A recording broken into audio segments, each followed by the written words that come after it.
Pinkertons Ghosts is a horror anthology podcast by Superversive Radio, with no affiliation with any detective agency, person, real or imagined, or the dark forces of Outre Terre. It is not intended for children.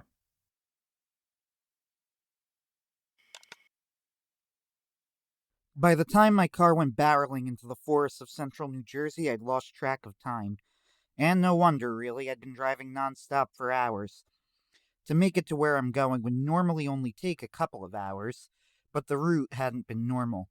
I'd been on the run from a group of dangerous killers, but after some fancy driving and tricks, I'd managed to build something of a lead, and that gave me the chance to come up with a counterattack. I was making my way to the abandoned ghost town of Harrisville, where I'd set up a base camp a few months ago. At the time, it was the center of my investigations into the witch Morgana Le Fay. Now I'd be setting up for a different enemy. As I barreled through the forest, my friend is strong. Acquaintance, Gentian, flitted outside my window. His blue light distracted me, but I could see the human-like figure within. Russo, wasn't expecting you here. You don't look so hot. What's hot is my tail, Gentian. You have any info on how close they are? Do you have payment? I hesitated, and Gentian crossed his arms and rolled his eyes at me. You don't, do you? Come on, Gentian. Help me out and I'll be back in a week with double the peppermints. Gentian was a fan of candy. It's a delicacy this deep in the forest. Gentian hesitated. Triple, and 5 days. Only tracking. Deal. Within less than a minute, Gentian was back. Closing in quick. I estimate 20-minute lead time. No need to pay for this, but this group is dangerous. Do you have a plan for them? If not... I knew what Gentian was implying. You can't have my future firstborn, Gentian. Come on, only if it's a son then. It's a good deal. You might end up with only girls, then I get nothing. Can it? It's not on the table. Gentian rolled his eyes, but said, suit yourself. If you change your mind, I'll be waiting. He flew out with a burst of fairy dust. Gentian was, generally okay with candy, but he was always trying to get me to promise my firstborn to him. Sometimes just my firstborn, sometimes he tried to sweeten the deal by only asking for my first son. Gentian could be an ally in the right circumstances, but a fae is never a friend. I couldn't forget that. I pushed him out of my mind. I had 20 minutes to prepare. I drove out to my hideout, the adrenaline keeping me awake and avoiding the traps I had very deliberately set in the road. They were designed for normal cars, not wheeled tanks. I didn't know how they'd fare. My bat cave was inside an abandoned and formerly haunted paper mill. I practically skidded my battered car. Well, I call it my, but this was vehicle number 3 I'd been forced to commandeer on the chase, and half ran, half stumbled my way deeper in. It was cold, it was still winter after all, but I had to change my clothes. They were caked in blood, luckily most of it not mine, but it was still, wet. Wet and smelling of death. I had to force myself to peel it off and dry. It would be easier to panic like a deer in the headlights. No time for a shower. Fortunately, clothing was a part of the essentials I had kept hidden here for situations like this. The scene from the diner flashed through my mind again. Living, breathing humans with lives, falling to the floor like puppets whose strings had been cut.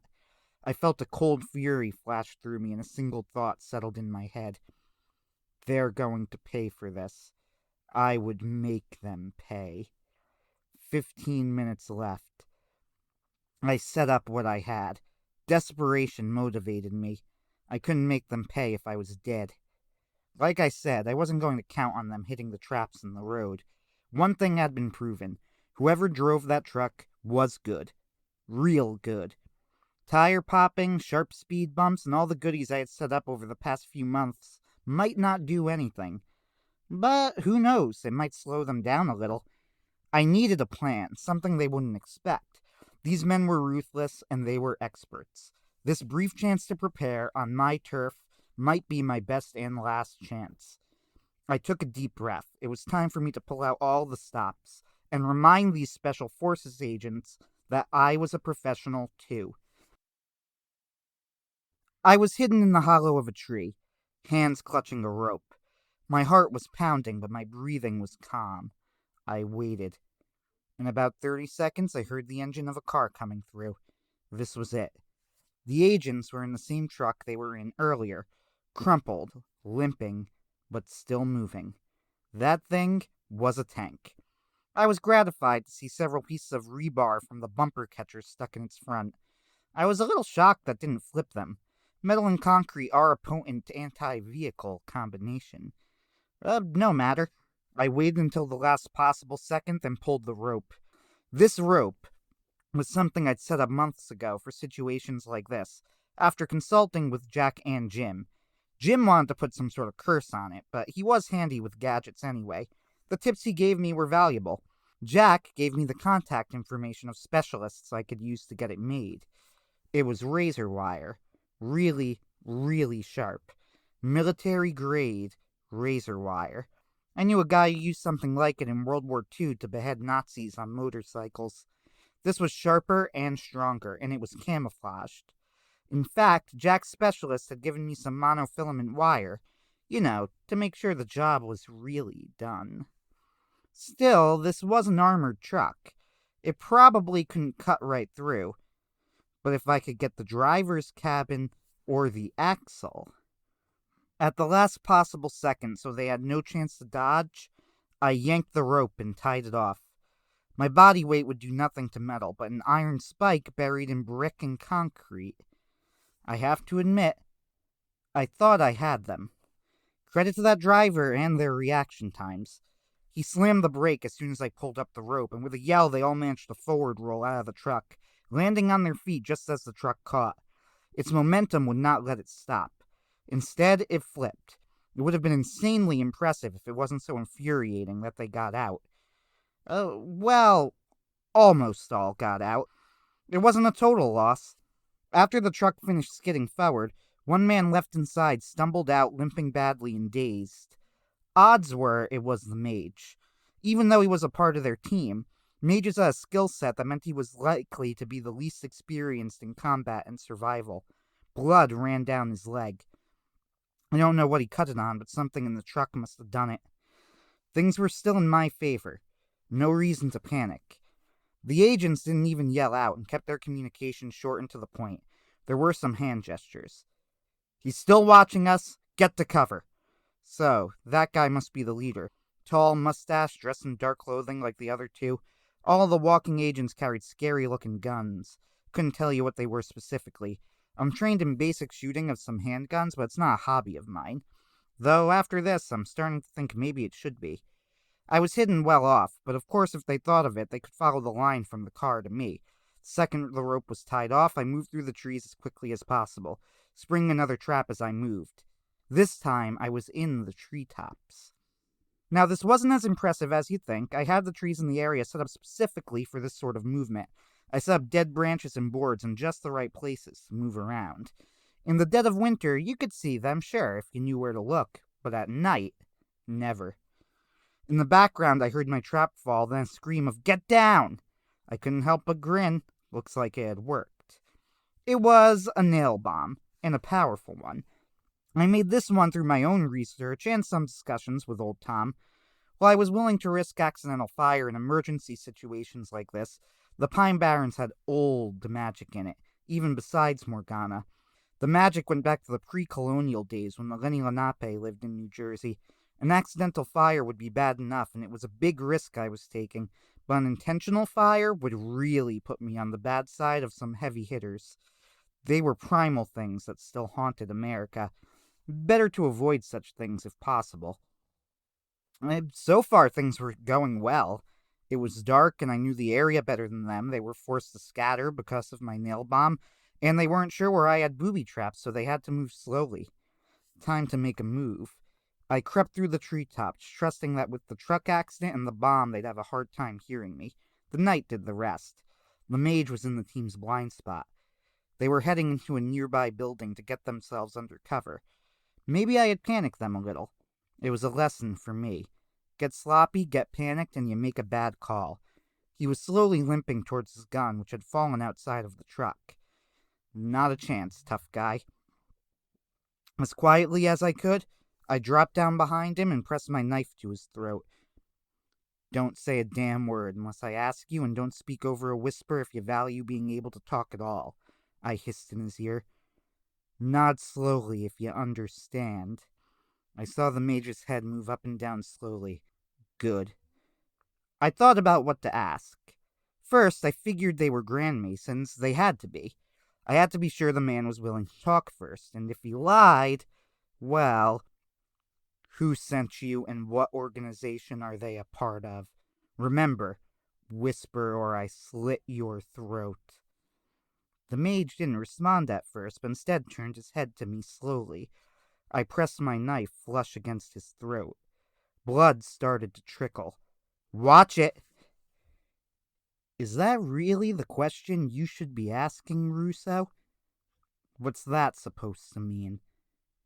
Have you checked on your little girlfriend at all? Because the last I checked, the mention of Violet was a step too far. All of my anger, fear, and adrenaline burst out of me in a rage-fueled explosion. With a sudden, forceful slice, I slit the agent's throat. He gave a gurgling hack, then collapsed. With an artery cut that big, he was gonna be dead within seconds. I looked him in the eye as the light faded from him. I've noticed that all our missions that end with dead humans mention something special. A smell or body movement. This guy deflated when he was well and surely dead. Not much. Not like a balloon. But the body was less than the living man. As soon as I did it, I regretted it. I didn't regret his death. This man was part of a group that gunned down innocent civilians. And he threatened Violet. But I regretted losing my cool and missing out on the opportunity to get more information. Besides, whatever this man had done, he was currently unarmed and a captive. This was a very uncomfortable thought, and I pushed it aside for the moment. Save it for the confessional, Sean. I tried to refocus my thoughts. 1 man down, 3 to go. Advantage was still mine. That's when the first sign that things were going to turn hit me. I sniffed. There was a new smell, and it wasn't blood. And is it me? Or was it getting brighter? I knew what it was before I finished turning around. Looks like Jack's old friend wasn't so friendly after all. Fire was spreading rapidly through the forest. This winter had had snow, but it was otherwise bone dry. I felt the blood run from my cheeks. It jumped from tree to tree, almost like a living creature. Did my pipe bomb do that, or a punctured gas tank? Was it just clever use of combustibles? Was it something the mage had done before I had killed him? Or was the mage somehow still alive? I don't know. I didn't care. I started to run. The leader of the special forces started yelling. Did you think only you Paranormal Pinkertons could use fire? You can't run forever, Russo. I ignored him and sprinted back to the hideout. Another shout behind me. There! By now, the fire had created enough light for them to start taking shots at me, and the bullets hit the bricks just behind me. I drew my gun and started firing back, but they'd taken cover behind the collapsed truck. I was amazed at how quickly the script had managed to flip. All of my traps, all of my carefully laid pathways through the treetops, burnt to ash, like nothing. Because of whatever insane magic was being used in this fire, if it was magic, or incredible control if it was combustion. I made my way back into the paper mill, which was set up like a fort. There weren't high enough walls if I stayed low, but the roof was long gone. It was a very defensible position. For now. I took stock. Things looked bad. Very bad. I did have spare bullets here, but they were for a different size gun than the one I was using. Stupid gun store salesman convincing me I needed an upgrade. The fire was encroaching closer every second. I knew if I stuck my head up, the Special Forces agents would be surrounding me. I seriously considered triggering a bomb and going out in a blaze of glory when Gentian flitted his way into view. He leaned against the wall like he was just sticking his head in, just checking up on me. Things are looking pretty serious, Russo. He crossed his arms over his chest like he was casually talking about the weather or a new food truck. Can it, Gentian? I'm not trading my future children for help. Gentian pouted as bullets whizzed over my head. I fired back. 5 shots left. Okay. I'm willing to negotiate. Just say the word. Behind me was a loud crack, and I jumped. Burning branch had fallen into the factory. The sparks scattered. I turned to Gentian. I'm listening. Deals with the Fae are generally ill-advised, but things were warming up awfully fast. Gentian clapped his hands delightedly. Wonderful! Let's see. Now, for your firstborn, I'd solve the whole problem and just kill them for you. Not on the table. All right. But I can slow them down and give you a chance to escape. Another hail of bullets whizzed past my head. I couldn't tell with the fire in Gentian, but I think only one of them was shooting at me. Where were the rest? Not the time to stall, Gentian. What's your angle? Just tell me. He walked an invisible tightrope, head down, like it was taking a lot of brain power. Well, Sean, I like you, and you're in a real tough spot here, so here's my deal. I slow down these guys and give you a path out of here in exchange for a favor. I turned towards him suspiciously, though only briefly, as I was still on the lookout for any movement of the Special Forces agents. What kind of favor? Oh, I don't know yet. Isn't that exciting? Oh, but there are so many options, and you have such a useful skill set. Yes, I think that would work. One favor. I very, very much did not like the idea of being bound to Gentian in some way. Absolutely not. Gentian shrugged. Suit yourself, Russo. A shame. I was looking forward to those peppermints. Out of nowhere, I felt my shoulder explode in pain and my shirt caught fire. With a yell, I managed to rip off my left sleeve and stamp out the fire. But as I got working, more fireballs were lobbed into the paper mill. Looks like they were setting branches on fire and chucking them in my direction. I turned back to Gentian and made a snap decision. One I really, really hope I don't come to regret one day. Fine, you win. If you can hold these guys off and give me a path out of here, I'll owe you a favor. I agree to the deal. Gentian gave a huge grin. Wonderful! Oh, I so look forward to seeing you after today, Russo. Do me one more favor and manage not to die. As he talked, I saw the trees in the back of the iron mill start to bend, forming a tunnel that led out of the forest. I stayed low, but started to run. Other fairies were jumping out of the forest, giggling and grinning. Some waved me on like a baseball coach. Others flitted towards my hunters. The agents had seen it too and started to make their way over, but Gentian simply clapped his hands. At once vines burst from the ground, wrapping their way around the feet of the Special Forces agents. They tripped and fell. Fairies danced on their faces, dodging swatting hands.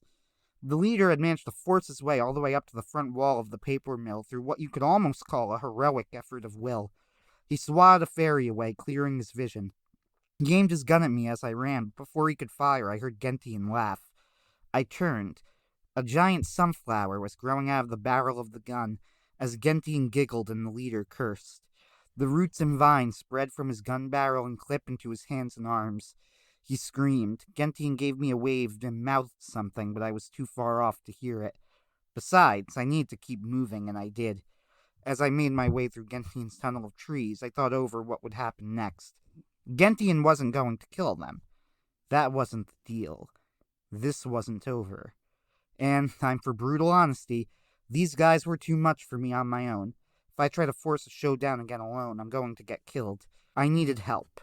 A combat expert.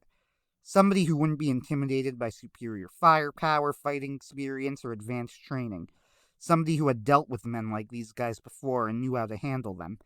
Somebody whose preparations made my little forest hideout look like a backyard slumber party. I needed to make it to the Ozarks. Jack Morrow was waiting. Sean Russo, signing off. For now. Pinkerton's Ghosts is a podcast distributed by Superversive Radio, licensed under an attribution non-commercial, share-alike international license. This episode was written by Anthony Marchetta and is performed by the same. Ben Wheeler edits, directs, produces, and herds cats. Kid Dickerson performs our audio editing. Visit us on Facebook, read articles on superversivesf.com, or listen to us on unauthorized Acast, iTunes, or Spotify. Contact us through Twitter at Pinkerton's Ghosts, email us at pinkertonsghosts@gmail.com, or send us noble messenger possums with messages strapped to their backs. Don't worry, they know how to find us. Thank you for listening, and good luck.